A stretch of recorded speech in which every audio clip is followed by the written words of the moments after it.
have a team 60 up in Reno, and then I have a team of 50 now in Vegas. I only went to Vegas almost a year ago, started recruiting nonstop. One of the things that I've heard, wasn't even sure what I was going to speak on until this morning, is ancillaries. I've noticed a lot of people don't have them, and then some people have them at a high level, but there's also another level, even if you have them at a high level, to go to the next level. So I kind of put this together really fast, what I'm doing for this month. We're gonna pull in, 220. My expenses are about 120 total. Is that 220 is after agent comp? Everything, yeah. No, before or after agent comp? That's after. So Okay. I'm pulling, that's yeah, team to yeah, me. Okay. Right, that's so company so dollar. not GCI, that's gross company dollar. Right, Yeah. that's, because that's all that matters, right? I need to know what I'm making. I just want to make sure everybody understands, like we're all speaking the same language. Okay. Gross company dollar, not gross commission income. Correct. Yep. I only care about the company dollar bottom line. So team net will be 100K. Now I have an admin fee that I pay $8.90. I charge $8.95. Various people do different things. Jeff Cook told me way back in the day, thanks Jeff, $3.95. And I've slowly over the 5 years just kept on raising it. And I make it a separate company. I put that on purpose for you guys because a lot of referral companies, if they see that admin fee, they want to take 35, 40% of it. But if you make it a separate company, like mine's Flex. called, mine's called Transaction Pros. So they don't take anything from it. So make it a separate company. Then I have title. There's different ways guys can do title. You can start with an MSA or you can go all the way to a JV. I have 3 JV partners. We'll do about 700 total. I own 50% of that 50%. Now, what's really cool about us, too, if you're really big and you have title and you have a JV, we do B shares. We do that to smaller agents that can only do 1 or 2 deals a month.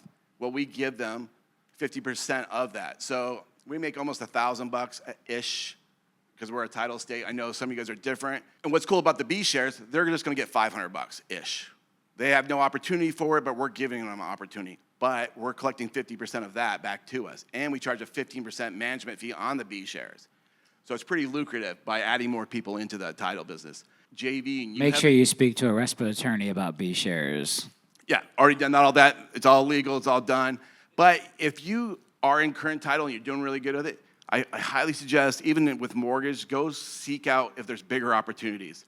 Because right now, title companies were fighting. I went to Vegas and they were fighting. I had 3 companies. Finally, one of them offered me actually ownership, me and Anthony Knight. He's not here, but we got 5%, and then 2 more years, we get additional 5%. Of the parent company, not of the JV. Yeah. So he owns 50% of the 50% of the JV, plus now some shares in the parent title company, making money on everybody. Again, this is leveraging your weight and your size to move up that food chain. Just to give you an example, that title company is the #1 title company in Phoenix, right? Magnus Title. And so she came in, and she's been in Vegas for 3 years, but wasn't really gaining that traction. So she offered that deal to us. They did $60,000 total in January, and this month they're going to do almost $700,000. So it's growing pretty massively. I took my Reno branch over. We grab another city, Mesquite, and we're bringing Elko. So the biggest cities in Nevada are now coming over. The point of that with title, leverage that, and you can make it happen. Then mortgage. Real quick, Nevada, are you buyer choose or seller choose for title? Buyer. So yeah, so this is something you got to keep in mind. So he's in a market where buyer chooses, so all of his buyer leads control title.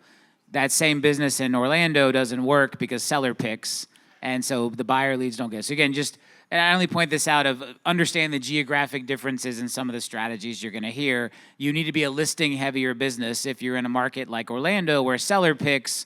If you're in a buyer-heavier business in a market like Nevada where buyer picks, then title is easier to monetize. Now here comes the next best part. It's actually mortgage. And by the way, I've had mortgage for 7 years, a net branch, and then title been in about 5 years.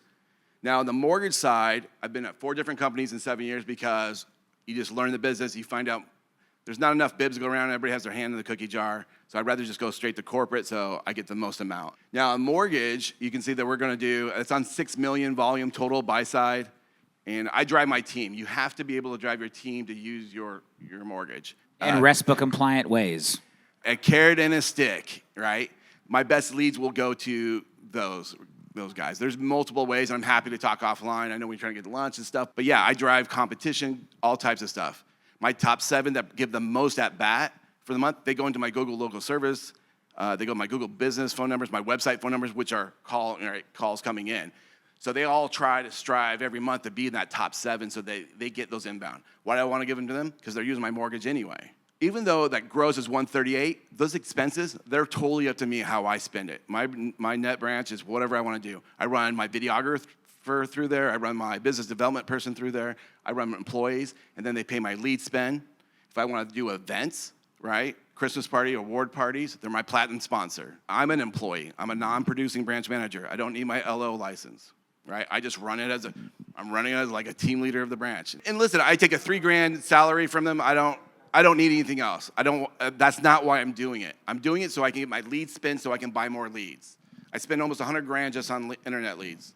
That's what I spend a month. That's why the more you get your team bigger, the bigger you can go, right? And it doesn't matter what your team size currently is. You can keep scaling up and scaling and doing more and more and more. But here's the interesting thing. If you take a look at my numbers, I actually make more in my ancillaries than I do on my team. Okay? That's the secret to all this is your ancillaries. It's why I'm profitable during these times that we're in right now. And I'm being dead serious. It doesn't matter how small, 5-man team, you can start doing it. But take control of it. The one thing I can be is a connector. The mortgage people I'm with, they're in all 50 states. I have title, doesn't matter if you're in an attorney state. I have a title guy that's been in the business 30 years. He knows somebody in your state he will connect you with. If you're not big enough yet, maybe you go into a JV with some other people until you get big enough. Maybe you go on an MSA for a little bit. I don't really like the MSAs. We're going to do a dedicated event on ancillaries because there are so many different ways to skin this and approach this, and it is absolutely something all of you need to be moving toward. And so while we got to touch on it in this quick 15, 20 minutes, like we're going to do a deep dive. We'll probably do a 2 or 3 day event dedicated just to this idea of ancillary maximization. That'll probably be the next TG event we do. It's really literally the magic. Like if you haven't been that profitable, you need to use all your sources, right? Maybe start with the admin fees if you're not doing them. Just raise them. I'm telling you, your team won't even care. And the way that I got my team to buy in, 2 ways. One, show them how much fees they pay for mortgage, how much fees they pay on title. Then you take your favorite staff member, whoever the favorite one is, and you put them in front of your team. You're like, does everybody like Brandon? They're like, we all love Brandon. Well, Brandon needs to keep his job. So we need a...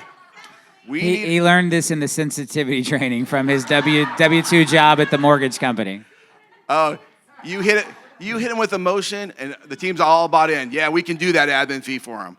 Trust me, I'm trying to figure out how to raise it at the end of the year again. But think about it, guys. Last year we did 500 transactions, times that by 895. Like you can start paying for extra staff, more employees. Your recruiting. You guys got to remember, whatever you're going to pay your recruiter, I pay mine $5,000 a month with a bonus every quarter if they hit their goals. You got to remember, don't take it that you're paying $100,000 for somebody. You're really only going to pay $5,000 for the first month. And if they don't do their job in the first month, then you let them go. That's all it is a short investment. Yeah, they should pay for themselves by second, third month. Yep. Them getting one average agent should be $50,000 GCI to you, just average person. Like they will pay for themselves. If you pay for a good recruiter, they're going to make you money, and you can scale super, super fast. You know, when I expanded to Vegas, my first hire wasn't some ops person, wasn't any of that. It was a recruiter, and we just went to town because we had to add as many people as fast as possible. Yeah. First hire, recruiter. Signed a lease, hired a recruiter. I did. First 2 things he did in Vegas. Office space and recruiter. Yep, sure did. Before the first agent, before the first lead, before the first ops person. This was like literally my 4th expansion from Alaska to Reno. I expanded different places in Alaska, then I went to Reno, then to Vegas. So I had a lot of background to figure out, okay, what can I do and how to do this and do it correctly. And I moved there. I know we were talking about moving your leader or doing different things. I like, nah. I've expanded multiple times. It just didn't work out if I sent someone there. So I personally moved there to make this and make it grow. And I'll build a leader within there. So he also legally changed his last name to Nevada so he could be the Nevada Real Estate Group. In the state of Nevada, you have to be the last name of the team leader. So he legally he calls the DMV or whatever department. He's like, hey, the real estate commission. Hypothetically, if my last name was like Las Vegas, could I be the Las Vegas team? Like, well, yeah, if that's what's on your driver's license. He's like, sweet. So he went bigger. Chris Nevada from Nevada. It was like 8 years ago. Also, I was adopted. I hate my parents. Don't talk to them. It was an easy change. Also learned in sensitivity training at the mortgage company. You going to go to $1 billion, Chris? We are on track for that. All right. We have a merger coming up too, so we'll see how that works. That's all the rage right now. Yeah, all I these know, big right? teams merging. I know. Everybody wants to get there, so Yeah, it'll be that's fun. good. I have faith in you getting to be one of these billion-dollar teams the next year or two, and then I think the amazing thing is you're going to make way more money on your ancillaries than you do on your billion-dollar team. I'm telling you guys that right now. It's ancillaries. It is your and then think what else you can plug in. There's all types of stuff that you can start doing these other businesses. You add them in. You have this huge database, right? The bigger you get, the more stuff you just start to add into it, and you can make more money on all that other stuff. So, Chris Nevada, ladies and gentlemen.